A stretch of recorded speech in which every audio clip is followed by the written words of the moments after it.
வணக்கம்.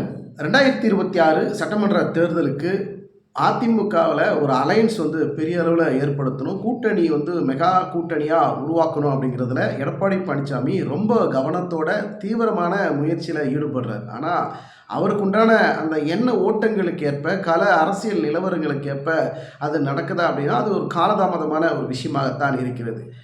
புதிதாக கட்சி தொடங்கியிருக்கக்கூடிய விஜய் அவர்கள் தமிழக வெற்றி கழகத்தை அதிமுகவுடன் கூட்டணிக்கு கொண்டு வருவதற்குண்டான பல்வேறு யுக்திகளை எடப்பாடி பழனிசாமி ஏற்பாடு செய்தார். ஆனால் அது பலனளிக்காமல் அது ஒரு பெரிய இழுபறியிலே இருக்குது.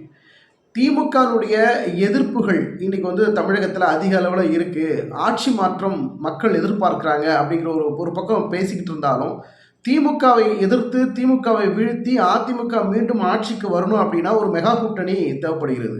2026 சட்டமன்ற தேர்தல் இன்னும் 1.5 வருஷம் இருக்குது நடைபெறுவதற்கு. இந்த காலகட்டங்களில் கூட்டணிகள் என்பது எப்படி வேணாலும் மாறும். எந்த கட்சியோட கூட்டணி வைக்குங்கிறது நம்ம அது போக போகத்தான் கணிக்க முடியும். தற்போது நிலவரப்படி பார்த்தீங்கன்னா தமிழகத்தில் 2026 சட்டமன்ற தேர்தலில் 5 முனை போட்டி வருவதற்கு அதிகபட்ச வாய்ப்பு இருக்குது. ஒரு பக்கம் திமுக, அதிமுக, பாஜக, நாம் தமிழர் கட்சி, தற்போது புதியதாக கட்சி தொடங்கி இருக்கக்கூடிய நாம் தமிழர் தமிழக வெற்றி கழகம் விஜய் அவர்கள், இப்படி இந்த 5 முனை போட்டியில் பார்த்தீங்கன்னாக்கா இந்த 4 கூட்டணிகளும் திமுகவை எதிர்ப்பு மனநிலையில் இருக்கக்கூடிய கட்சிகள். பாஜக, அதிமுக, நாம் தமிழர் கட்சி, தமிழக வெற்றி கழகம், இப்படி தனித்தனியாக இவங்க 4 பேருமே தனி அலையன்ஸ் வச்சு தனித்தனியாக போட்டியில் களத்தில் இறக்கி நின்னாங்கன்னா அது திமுகவுக்கு ஒரு பலமான வெற்றியை கொடுக்கக்கூடிய வாய்ப்புகள் இருக்குது. ஆனால் இந்த அலையன்ஸ் மாறுமா? அந்த ஒருவேளை தமிழக வெற்றி கழகம் அதிமுகவுடன் கூட்டணி வைத்தால் 2026 சட்டமன்ற தேர்தலில் ஒரு டஃப்பான தேர்தலாக இருக்கும். ஆட்சி மாற்றம் ஏற்படுவதற்கு கூட அதிகபட்ச வாய்ப்புகள் இருக்கிறது. அப்போ எடப்பாடி பழனிசாமிக்கு இது ஒரு சாதகமான தேர்தலாக வர வாய்ப்பு இருக்கிறது. அவர் முதலமைச்சராகவும் விஜய் அவர்கள் துணை முதலமைச்சராகவும் வருவதற்கு வாய்ப்பு இருக்குது. ஆனால் விஜய் அவர்கள் அந்த கூட்டணி அதிமுக கூட்டணியில் போகலைங்கிறத விட தனியாக நின்று நம்ம ஒரு பெரிய இடத்துல வரணும், ஒரு மெஜாரிட்டி காட்டணும், மக்கள் மத்தியில் ஒரு செல்வாக்கை நம்ம பெறணும், கட்சிக்கு நமக்கு எந்த அளவுக்கு ஒரு வரவேற்பும் செல்வாக்கும் இருக்குங்கிறத செக் பண்ணுறதுக்காகவே இந்த தேர்தலை தனியாக நிற்பதற்கு கூட விஜய் அவர்கள் தீவிரமான முயற்சியில் இருக்கிறதாக நமக்கு வரக்கூடிய தகவல் சொல்லப்படுகிறது. அதிமுகவுடன் ஒருவேளை தமிழக வெற்றி கழகம் கூட்டணி வைத்தால் 2026 தேர்தல் ஒரு திருப்பு முனையாகவும் ஒரு ஆட்சி மாற்றம் ஏற்படுவதற்குண்டான வாய்ப்புகள் அமையும். ஆனால் அது சாத்தியக்கூறுகள் இருக்கிறதா அப்படின்றது நம்ம போக போகத்தான் அதை பார்க்க முடியும். பாஜக ஒரு பக்கம் அதிமுகவை கூட்டணிக்கு கொண்டு வருவதற்கு முயற்சி பண்ணுறாங்க. தமிழக வெற்றி கழகத்தை அதிமுக கூட்டணி கொண்டு வருவதற்கு எடப்பாடி பழனிசாமி முயற்சி பண்ணுறாரு. இப்படி இந்த 3 லிங்க்லையும் பார்த்தீங்கன்னாக்கா இது வெவ்வேறு கோணங்களில் அரசியல் களம் பயணம் பண்ணக்கூடிய ஒரு வாய்ப்புகள் இருக்கிறது. திமுகவை இவர்கள் தனியாக நின்று எதிர்க்கின்ற பொழுது திமுக ஏற்கனவே பலமாக இருக்கிறது.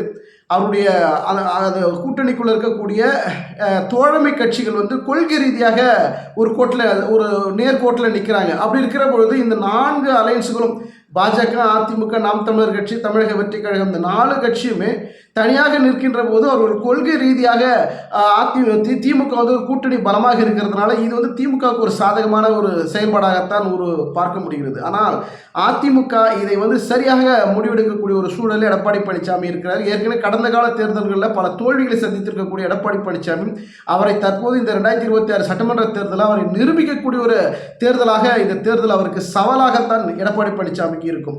5 முனை போட்டிங்கிறது கண்டிப்பாக உருவாக வாய்ப்பு இருக்கிறது. இந்த அலையன்ஸ் ஒருவேளை அதிமுகவை நம்பி தமிழக வெற்றி கழகம் வந்தால் அது 4 முனை போட்டியாக இருக்கும். நாம் தமிழர் கட்சி தனியாகத்தான் இருக்கும். எந்த கூட்டணிக்கும் போவதற்கு வாய்ப்பு இல்லை. ஒருவேளை பாஜக ஆதரவாக செயல்படுவதற்கும் வாய்ப்பு இருக்கிறது. தனியாக நின்று பாஜக ஆதரவு தெரிவிக்கிற வகையில் அவருடைய சூழல் இருக்குமா அப்படிங்கிறது நம்ம மக்கள் மத்தியில் பெரிய அளவில் பேசப்படக்கூடிய ஒரு பேசுபொருளாக இருக்குது. இன்னைக்கு இருக்கக்கூடிய நிலவரப்படி பார்த்தீங்கன்னா அதிமுக இருக்கக்கூடிய பொதுச் செயலாளர் எடப்பாடி பழனிசாமி அதிமுகவுடைய தொண்டர்கள் அவரை ஏற்கிறார்களா, தலைமையை ஏற்கிறார்களா, மக்கள் மத்தியில் எடப்பாடி பழனிசாமிக்கு நம்பிக்கை இருக்கிறதா அப்படிங்கிறது தான் பெரிய கேள்வியாக இருக்கிறது. இந்த கேள்விகளுக்கும் தொண்டர்கள் மத்தியில் இருக்கக்கூடிய அந்த நம்பிக்கையின்மைக்கும் எடப்பாடி பழனிசாமி என்ன விதமான அரசியல் கால நிலவரங்களை மாற்றி அமைக்கப் போகிறார் அப்படிங்கிறதா ஒரு அதிரடியான ஒரு செயல்பாடுகளாக இருக்கக்கூடிய ஒரு வாய்ப்பு உருவாகி கொண்டிருக்கிறது. பொறுத்திருந்து பார்க்கலாம். தேர்தல் நெருங்க கூட்டணி கட்சிகள் திமுகவிலிருந்து எந்த கட்சியில் வெளிவருவதற்கு வாய்ப்புகள் மிக மிக குறைவாக இருக்கிறது. மீதி இருக்கக்கூடிய கட்சிகள் மெகா கூட்டணி அமைப்பதற்கு தமிழக வெற்றி கழகம், அதிமுக, தேமுதிக, இது மாதிரி பல சிறிய கட்சிகளோடு இணைத்து ஒரு மெகா கூட்டணி அமைப்பதற்கு அதிமுக பெரிய அளவில் முயற்சி பண்ணும். அப்படி ஒரு கூட்டணி அமைவதற்கு காலதாமதமோ இல்லை கூட்டணி அமையாமல் போனாலோ அதிமுகனுடைய நிலை வந்து தடுமாற்றமாக இருக்கும். அந்த சூழலில் பாஜக கூட்டணியில் இணைவதற்கும் அதிமுக தயாராகக்கூடிய ஒரு சூழலும் மாறி அமையக்கூடிய வாய்ப்புகளும் இருக்கிறது. பொறுத்திருந்து பார்க்கலாம்.